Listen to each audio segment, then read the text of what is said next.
It's my privilege to introduce you to Tiffany Norwood.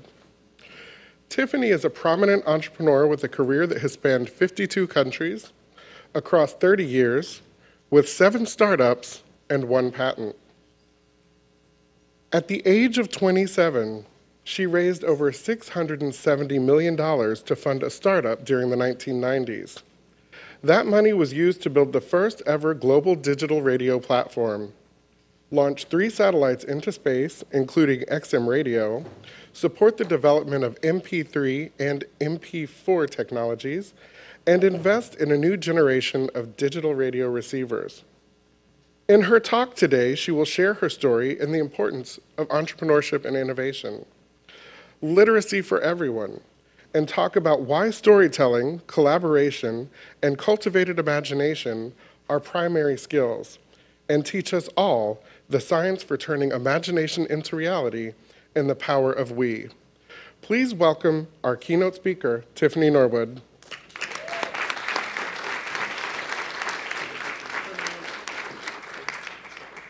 Get my mic on first. There we go. Thank you so much for that amazing introduction, Sean. No pressure at all. What a great day to be in such an inventive space, sharing and collaborating on our genius, right? So this is what I was thinking. I am going to start by talking about billionaires. I'm going to share my story. I'm going to talk about persuasive storytelling and taking yourself seriously. I'm going to finish off with math, economics, and unicorns. And I may even throw in a cat. Now, I promise you, when this is all done, although people are giving me looks, it will all make sense. And actually, why don't we start with the cat? And in particular, Schrödinger's cat, right? So much possibility. We literally hold the power of life and death in our hands, just with our thoughts. So, billionaires. And actually, when I say I'm going to talk about billionaires, I mean you. You are a billionaire. You and you and you and you, about 100 or so of us in this room, the 12,000 people on this campus. Sean had mentioned to me that eventually more than 1 million people will watch this stream. They're all billionaires too. Every human being on this planet, just so that I'm crystal clear, I'm talking to you. You are a billionaire. And I'm not talking about dollars or euros or pesos or British pounds even. Nothing you can touch or see, yet you can spend it still the same. All you have to do is believe in the power of one small word: we. So let's start with my story. I was born in 1968, which, to put it politely, we were going through a lot of things then, right? Martin Luther King was fighting for racial equality, Gloria Steinem for women's rights, Nelson Mandela against apartheid, the gay rights movement was forming, and the US was in Vietnam. Everyone around me seemed to be fighting. But as a kid in the 70s, I was dreaming, and I had big dreams, dreams of inventing, dreams of traveling the world, dreams of starting companies. My phoenix was rising, at least in my own head. Many people thought those dreams were fantasy back then, for any race or any gender, and especially for a young black girl. But I knew that my dreams mattered, and your dreams matter, and that they are all possible with the power of the we. Your beliefs and thoughts have creative power, so take them seriously. And here are my beliefs and thoughts as a kid and as an adult. First, I believe that we are all connected in this world through God. Could I do it alone? No. Could we do it together? Yes. Second, I believed in the creative power of faith, and I spent it vigilantly by storytelling the ideas and the dreams that I had to everyone and anyone that would listen. I knew my believers existed somewhere in this world. Yes, I needed a lot of miracles, and they came in the form of other people showing up at the right moment, in the right way, as co-founders, mentors, investors, customers. We made me the success that I am today. I co-founded 7 startups with the power of the we, from the first one-strap backpack company, which we got the patent for, to digital satellite radio, to broadband internet service activation, to a healthcare clinic in Ethiopia that's treated over 10,000 patients, to a virtual reality gaming platform, to Tibetan Today. I did get a chance to see the world. I've been to 52 countries now, including South Africa in the 90s, and had the pleasure, the absolute pleasure of working with then President Nelson Mandela. It all seems impossible until it's done. That little girl never gave up on her imagination. Not then, not tomorrow, and not ever. And don't give up on yours. Your imagination, to me, is how God prays to you. I mean, imagine at the time when I raised the money, I was a young black woman with micro braids, Sean didn't know that, with micro braids down the middle of my back, talking about, hey, we're going to build some satellites. Just need about $1 billion. I mean, come on, right? I'm going to divert for a bit and talk about storytelling, as we're taking it more and more seriously now, but that was a competitive advantage for me back in the day, because I recognized, relatively young, my mom is here. Thank you, Mom, so much for coming. Yes. I realized at a relatively young age, because I'd filed and started a company with friends at 19, filed for a patent. So by the time I got to my mid to late 20s, I had been a pro with inventing and starting companies. I'd realized in a relatively young age that we live in a narrative-based reality. You know that philosophical question about, did the tree make a sound if it fell in the woods if no one was there to hear it? I mean, it's interesting. I've been to so many countries. It actually translates very well around the world. Everyone knows that philosophical question, right? Well, I would argue that that's not the question, nor who really cares about the answer.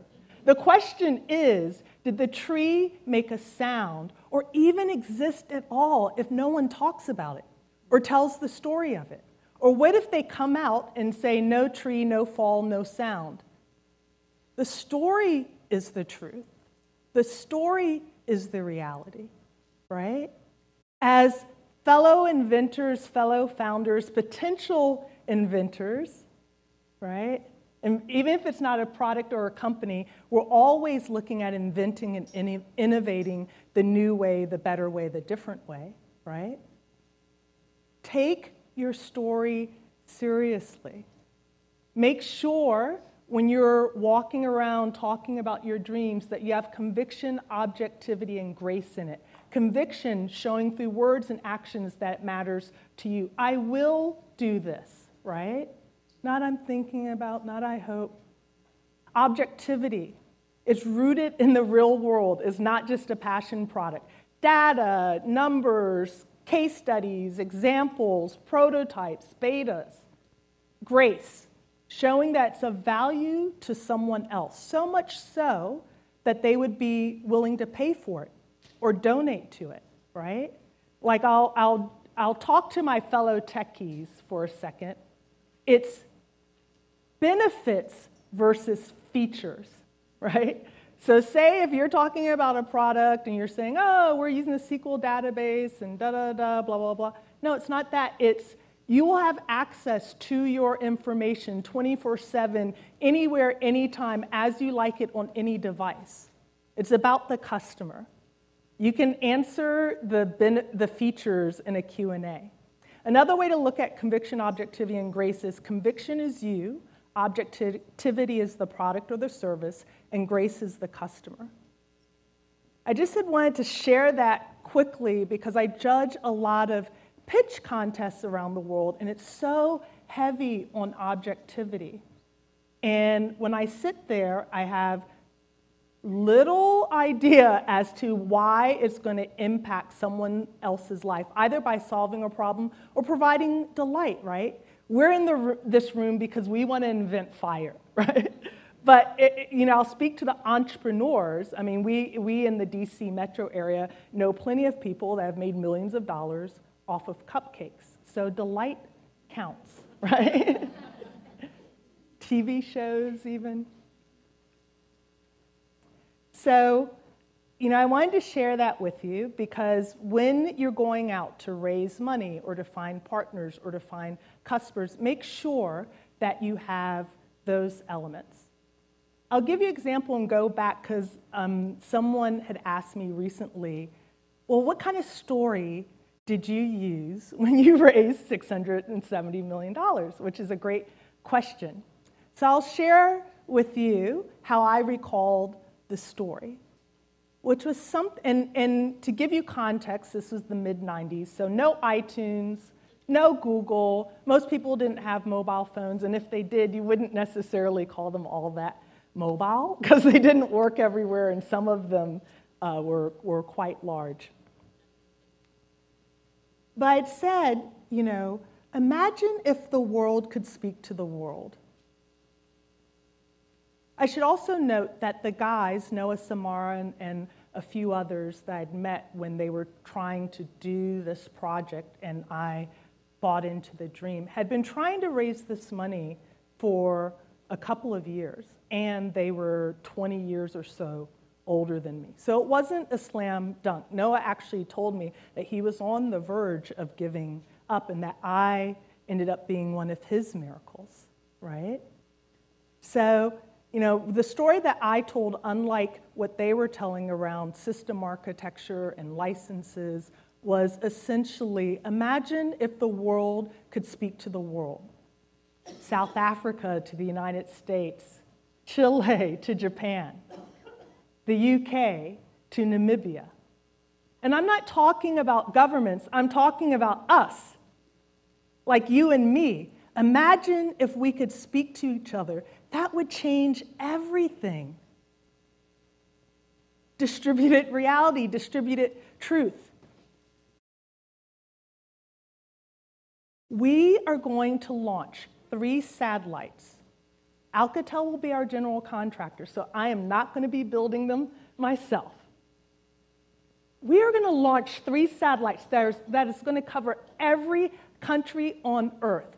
And when we're done, the world will speak to the world in form of music and entertainment and news and sports, and it will never be the same again. Even now, talking about it, I get so emotional because it was so transformative. A couple of years ago, I was invited to Tanzania to give a keynote at their Bits and Bytes conference, which is a regional tech entrepreneurship conference in East Africa. And it was just so striking to me, the number of radio stations that started about 1.5 to 2 years after we had launched that first satellite. And we had launched the first satellite before the XM radio satellite over Africa and the Middle East because Nelson Mandela had asked us to for Truth and Reconciliation. So powerful, right? But I'm not going to stand up here and tell you that it was as easy as telling a story. First off, I, probably had to tell the story 1,000 times to get the result of my variety of startups to other people's 10. Okay. It's hard. I've been called the N word, the B word, the C word. I've been called the whole alphabet. Okay.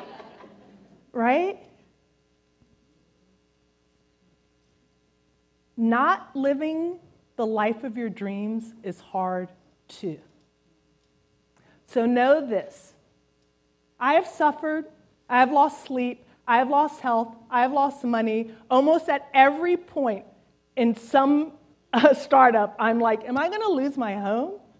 Did you ever see that article where Elon Musk did the big exit with PayPal or whatever, and he was like, I spent 100 and something million on SpaceX and 20 something million on Tesla and X million on whatever that third one was, and then I had to borrow money to pay the rent. Right? We're partly insane, I have to admit, but it's that level of determination and commitment. I've been treated terribly for being a black, a woman, and many, many, many, many years ago for being too young. A couple of years ago when I was speaking at the museum about this, I was like, where's the 50 over 50 list to watch? Because I am just getting started. Now I can't even say that because I mentioned that last week at a talk, and someone sent me a link that said that Forbes had created a 50 over 50 to watch list. So now I'll say, I'm going to be at the top of that 50 over 50 list. For sure, someday. I might be 60, but hey, all I have to do is be alive. When you're over, you don't age out.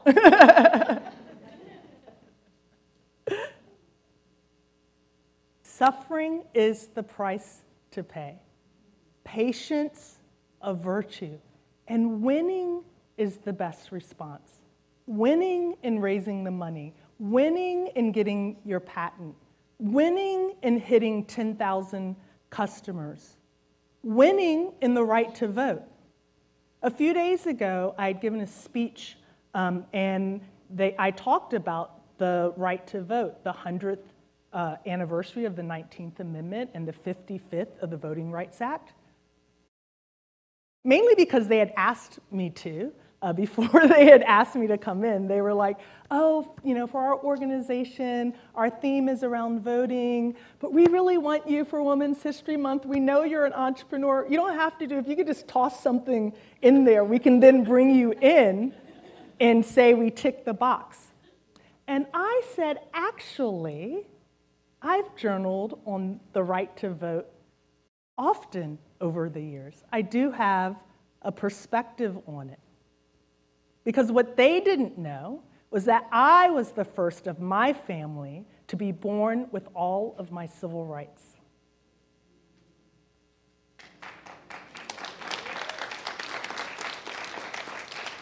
We think things like the right to vote just have to do with politics or elections, but no, it has to do with the individual. I'll ask you this question that I've asked myself many of times. Could I have done all that inventing and innovating and leading and raised hundreds of millions of dollars and filed for a patent at 19 and got it when I was like 22 with my friends, right? Could I have done all of that if I didn't have the right to vote? Like if every couple of years, just the psychology of it, because it was hard enough as is, because I was called the alphabet, right? There was no cakewalk. Like I'm the only black woman of my era in the tech industry that managed to succeed in the world. And it's not about technology or learning how to code or any of that stuff. That's just something to learn. Although they focus on that, I wish they would ask me because I can tell them what the actual experience was about. My mom's a mathematician and statistician, econ. We know about Katherine Johnson, right? It was the human factor. It's the suffering, the attack is so relentless. And then on top of that, You have to do what's hard work anyway, which is turning your imagination into reality. Could I have done all of that if every couple of years my country, my state, my city, people around me were saying, we don't care what your opinions are, your points of views, your point of view, your ideas? Could I? I mean, in my journal entry, I don't really give an answer to it. I just keep pontificating it and think sort of like, phew, right? Phew, I just got in there like 3 years under the wire because I needed both. When I was a kid, women couldn't even have their own bank accounts without having their father or some guy co-sign. Because the Banking Rights Act happened sometime in the 70s. I can't remember the exact date. And a little over 10 years later, I had my own company. So powerful. There's also the corollary, right? So I've traveled the world. I first left the country when I was about 18. Haven't missed an election before it was really hard with, there wasn't a lot of early voting or whatever. So I would sometimes travel thousands of miles and pay hundreds of dollars, like, I gotta go, I'll be back. I gotta vote, right? Like, my vote is going to change everything, right? Okay, so we know it's not about one vote. But again, I'm talking about the individual. The mindset is, my vote matters, my ideas matter, my company matters, my inventions matter. It's about taking yourself seriously, raising your hand in class, speaking up to family and friends, right? That personality trait of taking yourself seriously, it's sort of like vote like a boss. Like, I'm not going to worry about any issues. I'm just saying, be a boss, right? That translates into success in business school, sports, and life. Because when I was a freshman at Cornell, I made varsity crew, and really I did actually row. I know there's a lot of controversy about that. My mom's seen me on the water. I made varsity crew as a freshman, which was unheard of. Cornell was a top school in rowing. I got interested in it because the men's Olympics crew team was training at our facility, and they were so tall and so cute, and they were like, you would have natural ability to row. You should try out, and I did. But when I started that process, everyone was telling me you can't make a varsity, I wasn't even going for varsity, to be honest with you. You can't make a sport like that you've never done before as a freshman. It's too competitive, it can't be done. But I took myself so seriously that I found myself on varsity crew, which was awesome. Thank you. Take yourself seriously. Does anyone in here know Patricia Bath? Have you ever heard of her? You would. Few people. Of course, the USPTO people would as well. Patricia Bath was born of an immigrant father from Trinidad and a mother who was a descendant of slaves and American Indians. She took herself so seriously and was so inspired by Martin Luther King's I Have a Dream speech that over the course of her career, she was awarded 5 patents, including and focusing on basically laser cataract surgery and advocating and being an activist against blindness. 5 patents. I bring that up because I'm at the USPTO. It is Women's History Month. It's 2020, which is the year of vision. At least everyone tells me It is, right? Sounds cool, right? And she passed away last summer. And I just felt her story, because this should have been her year.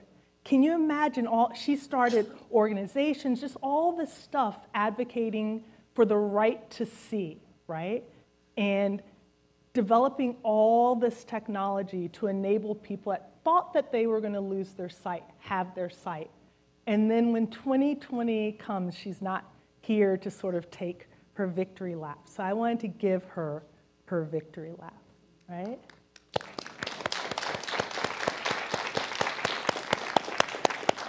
Take yourself seriously. Know your power and use it. I recently was a judge on a show called Everyday Edisons, and I've been studying studying Thomas Edison a lot lately. And there's a quote where he says, if we did everything that we were capable of, we would literally astound ourselves. So astound yourself. But also know you can't do it alone. Even patent holders and inventors, right? These are people that are some of the smartest people in the world. They literally are given papers saying, you're the first ever human being to think of this. Even they, less than 3% or so, ever make it to market. Set aside the pharmaceuticals. The USPTO people can fact check me later, but it's a small number, right? And as far as being successful, it's less than 1%. So, this vision that you have of someone stealing your idea and running to market and becoming wildly successful with it, less than 1% of a chance of that ever happening. The odds are in your favor, right? You're good. Now, the bad news is that those are your odds too, unless if you collaborate, partners, mentors, co-founders. File a patent, file a trademark. If you've been to the USPTO website, it's a lot easier than when I did any of these things, right? Do that and then move on. The whole point is that this idea is benefiting another human being. If it just stays where it is, then what was the point? From that tiny small place of me, you immediately put yourself in a box. One mind, one collection of resources, one pile of money. But from that powerful, powerful place of we, you, and your believers, it's not only all possible, it's doable. From getting the patent, to starting a company, to going to market, to changing the world. You are a billionaire with the we. About 100 of us in this room, 12,000 on the campus, over 1 million people will watch this live stream someday. 300 million in the United States, 600 million in Latin America, 700 billion in Europe, 700 million. If we have 700 billion on this planet, we will be in trouble. But 700 million in Europe, 1 billion in Africa, 4 billion in Asia, over 7 billion in the world. In the currency of faith and connection, you have billions in your bank account already, today. Worthy and wealthy. Congratulations. Now, here is one of the most important questions you will ever ask yourself. How are you going to spend it? How are you going to spend faith? I pray that you spend it on that idea. We need your imagination more than ever. One believer turns into a few, many, thousands, millions, and there are billions of us in this world. Tell the story of it. I gave you a framework. Just take the first step by saying with faith to anyone that will listen, I have a dream. Shout out to Martin Luther King. He gave us a good intro to any story. And it works. Can you feel me on this? I don't want you to think me on this, right? Can you feel me on this? I got one person at least.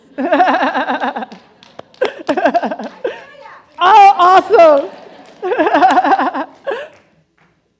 So I'm going to close with a poem, actually. A poem celebrating one of my favorite fearless female leaders. She's way better than the unicorn. I didn't forget. You see how this is all tying together? She's way better than the unicorn. And I personally have nothing against unicorns, but in my space, I don't know if you guys know this, but they'll talk a lot about, he's a unicorn, she's a unicorn, if you've raised a lot of money or if you've gone public. Someone who's not an actual entrepreneur or innovator must have come up with that term, right? Because we are self-made. We do not hang out in the forest with a horn sticking out of our head, born of unicorn parents, right? We make ourselves. That's the whole point.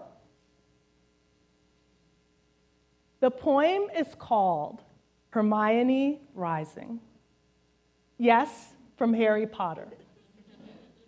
If you've read Harry Potter or if you've seen the movie, you know it makes perfect sense for her to lead us all. I'm not just talking about female entrepreneurs and inventors. I'm talking about all of us. Someday, I'm sure J.K. Rowling will have a Herman Granger, right?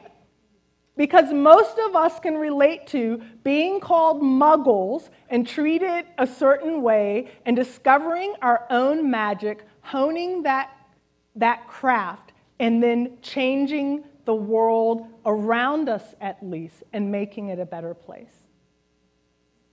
And like all great stories, it starts with the imagination. I imagine a different way, a better way. Something disruptive and innovative, used and revered, demanded and paid for. Something transformative. Imagination, why do we deny it and discount it? It's the source of all innovation. Einstein was theoretical, not applied.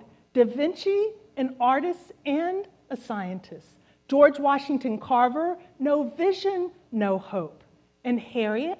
Well, Harriet had to have imagined freedom before she took the first step. I have a dream of traveling to space, of curing cancer, of running for office, of peace, unity, equality, and equity.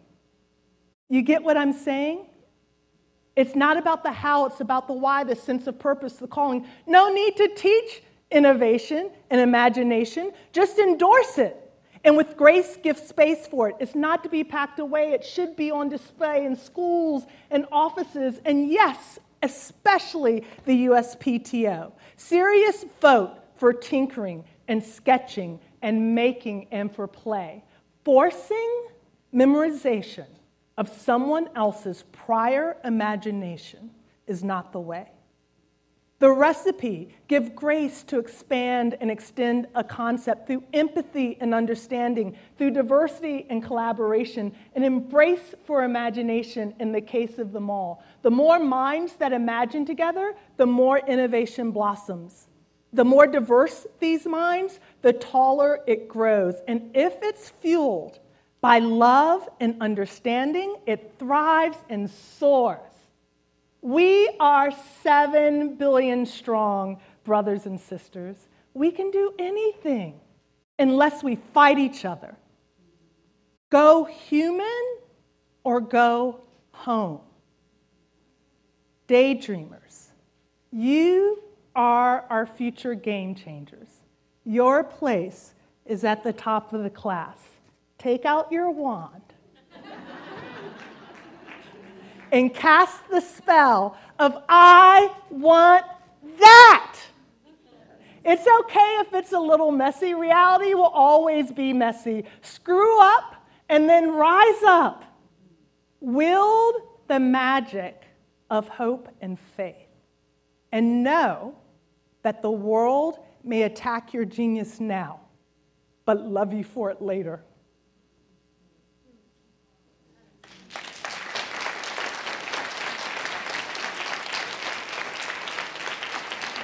Thank you. Hermione is rising, and her power is limitless. And by God's grace, so is yours. I pray that you'll use it for the greater good. Thank you.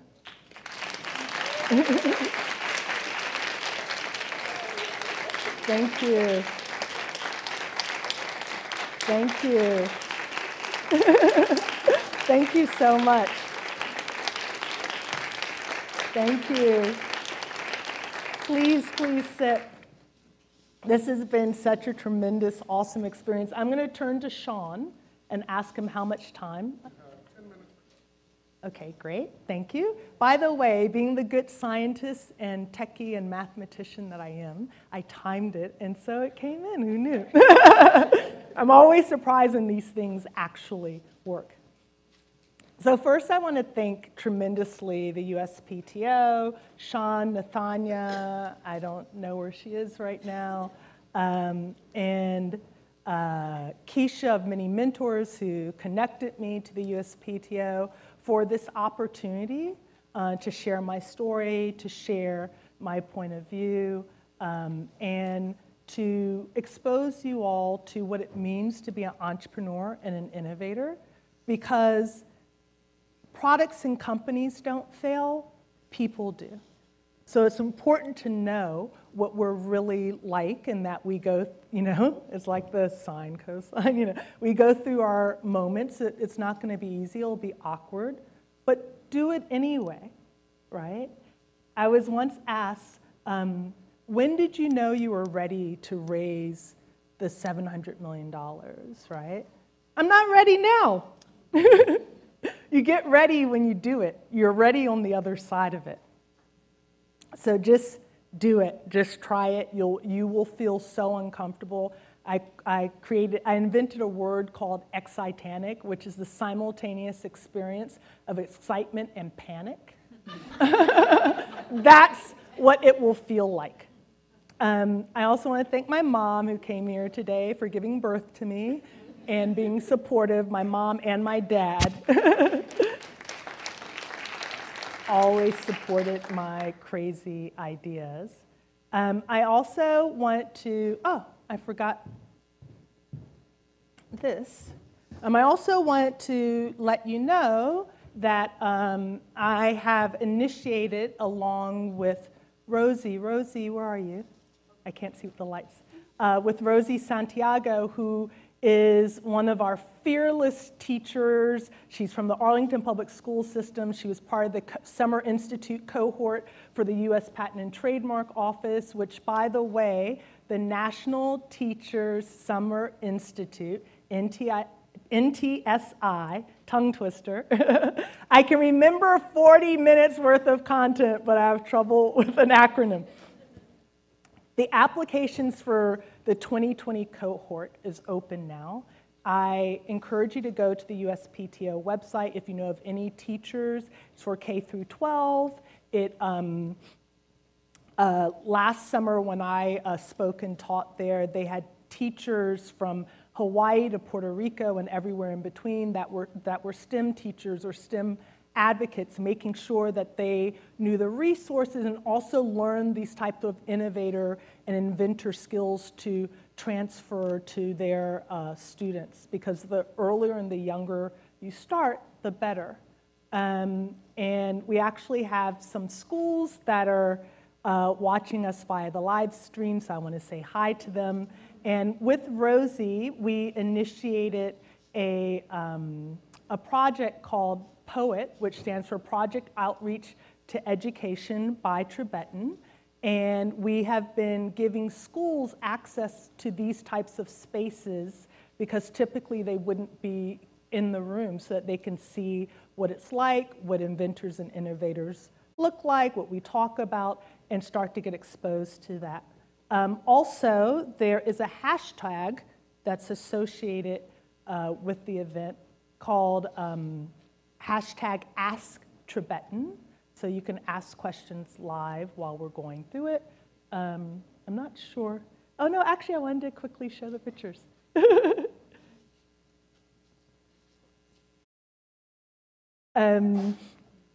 And so we're going to first take one question from a school, and then we'll open it to the general audience. In the meantime, I had brought a couple of pictures. So this is some of my early code from the 1990s. It was the first time I got highly paid for code. It was part of the Chemical Bank Manufacturers Hanover merger.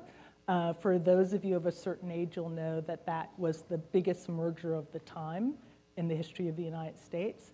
This is the backpack and the patent for backpack that my friends and I got. We invented the first one-strap backpack. It tapers into a triangle and clicks. The strap then clicks on either side. And so I want to give a shout out to Philip and Oliver and Anthony, but especially Philip because I know he might be watching in the UK, and we're still actually pretty close.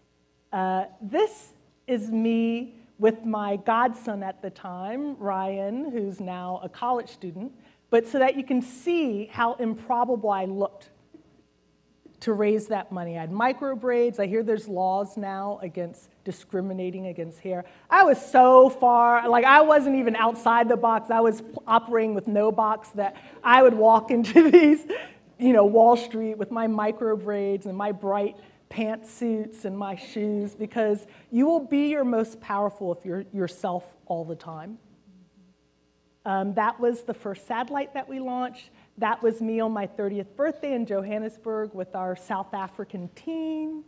That was me with Nelson Mandela. You can see me on the side in the red dress. And yes, it was taken with a disposable camera. Because back then we didn't have smartphones. And so I didn't even know if the picture even came out until I dropped it off at Ritz, which doesn't exist anymore. Sometimes you can be smart but not too bright, right?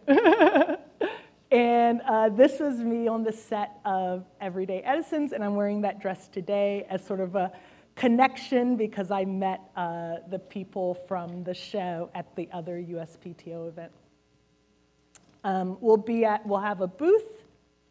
That's me in my full Spock black sister mode, because he has a black half sister that hasn't shown up in the movies yet. Okay, and then hello@tibetan.com. So if you send an email to hello@tibetan.com. It can be a blank email. It has an autoresponder that has contact info, notes, a link to one of my favorite videos and speeches. You can put something in it, but you don't need to. You can just send a message and it auto-responds. @Tiffany Norwood is my handle, and these are the hashtags.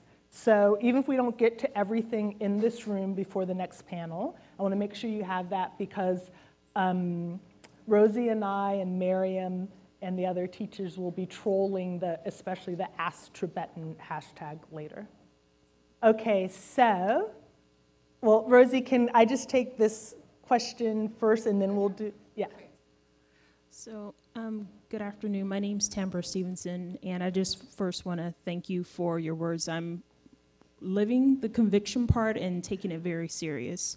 Great. I'm a PhD student at American University in the Media Tech Democracy program, and I really wanted to get your advice for someone who's transitioned from STEM and now into this new space of filing my first patent last year and now co-chairing the DC chapter for women in toys and licensing and entertainment, and wanting to bring two industries of food and toys together. And when you're embarking on new territory like that, I'm hearing your conviction, your objectivity and grace. And what would you say to your younger self as you are doing new territory that as a first gen, not even your parents ever thought of? And how do you also give back and build that pipeline in the process to bring others? Yeah. So that's what I'm doing too. Like, I'm still an entrepreneur. I'm still doing startups. So I get that, and Tibetan is part of the pipeline because I believe we're not life isn't a sprint or a marathon. It's a relay race. So it's about the handoff. And so as I get older, I want to make sure that I've done the handoff before God does his handoff. You know what I mean? It's the same thing that I would tell everyone in what I talked about in this speech. And I mean that literally, like the storytelling. So it's taking your story, making sure you have those three elements, talking about it everywhere and anywhere, because the goal is for the story to leave the room, to go viral in the analog, right? Serendipity. And the way it does that is that people connect to it, they understand it, and then they go home, and next thing you know, a few weeks later, Mary might reach out to you and say, James told me about this really amazing idea. I'm interested. So I would ask you to keep telling the story, have a question tracker, not the answers, but the questions. Look at those patterns from the questions. I do this all the time, and that tells you where you're not clear or where people are most interested, and then refine the story and keep refining it and refining it and refining it until you feel it. Because what you're going to be doing is feeling it yourself and then transmitting it out to others. Now, as a woman, as a person of color, and this is what I was also talking about before, you may need to tell that story 10,000 times to get the same results as someone of a different race or gender or both. Okay, so what? Like, on the other side of that 10,001, like, you know, Edison, right? He laughs at all the times it took him to invent light now, right? Like, on the other side of it, you're like, yeah, I'm good, right? I don't have any imposter syndrome because I earned my stuff, right? Like, I'm like, if anyone tries to say, like, I feel so good about it because of how much I suffered for it, right? It's like cayenne pepper. Just makes, think of it as a positive, right? I love the challenge of it.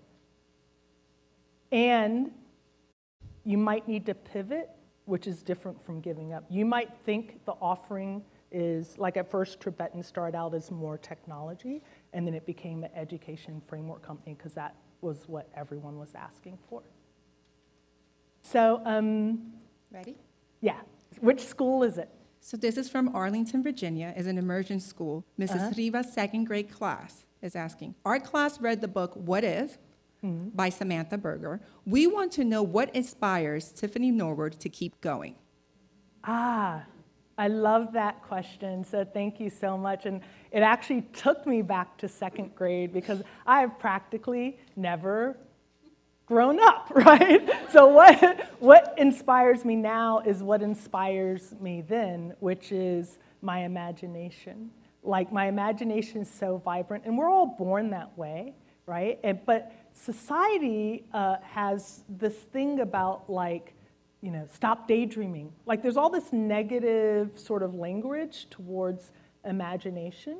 For me, and thankfully, you know, with my mom and her support, I never had to go through a phase where I had to disconnect from my imagination. So it just kept getting stronger and stronger and more powerful. I'm constantly, even now, capturing through sketching, through journaling, through drawing, through recording. And so I would say for you second graders to keep doing what you're doing, but the important thing is, as you get older, don't stop. Sure. Okay, one more question. Hi. Thank you for your message. My name's Colette Byer. I'm the CEO of X2. We equip high-performance women to excel in sport, uniform, service, and life. You're now the second speaker that's discussed the importance of athletics. Can you just maybe touch on how you feel athletics sets women up for success in business and in life? Oh, it's very important. I've been an athlete all my life. My mom was also an athlete. Actually, Tibetan, a lot of it is about the athletics of an invention and innovation entrepreneurship because we focus on the person versus the product or the company. And we have a whole track, the sixth track that's around what we call maintaining faith, but it's sort of body, mind, and soul. And so I'll tell you that for me, it's the stress management, it's the creative flow, it's the clarity, it's the energy to execute and the endurance that I need. I'm still very much of an athlete now. I think that's part of the reason why at 52 I can still do startups because it's a lot of sleep deprivation. So to me, it's everything. And even in 2002, I had a corporate membership for a yoga studio in Georgetown with our broadband company because we were coming off the market collapse and September 11th, and that was so radical then. And when the Great Recession came, we were one of the few small companies around our area to survive it. And I think a lot of it had to do with the level of ex-Titanic we could operate at, right? Rosie, where's Rosie? Hi. I just also want to, Rosie, can you come up please for a second? I also want to introduce Rosie, who's working with me on the education program, Poet, so that if you see her or me later, and if you're interested in plugging in as a school, you can also reach out to Rosie. And Rosie, as I mentioned, was also in the Summer Institute program, so she can give you sort of firsthand perspective on that as well. And thank you so much, Rosie, for all that you did. Thank you. And can I finish with a question? Sure. So the question is this: is the cat alive or dead? Right? Thank you for having me here this afternoon. I really appreciate it. Thank you, Tiffany. Thank you.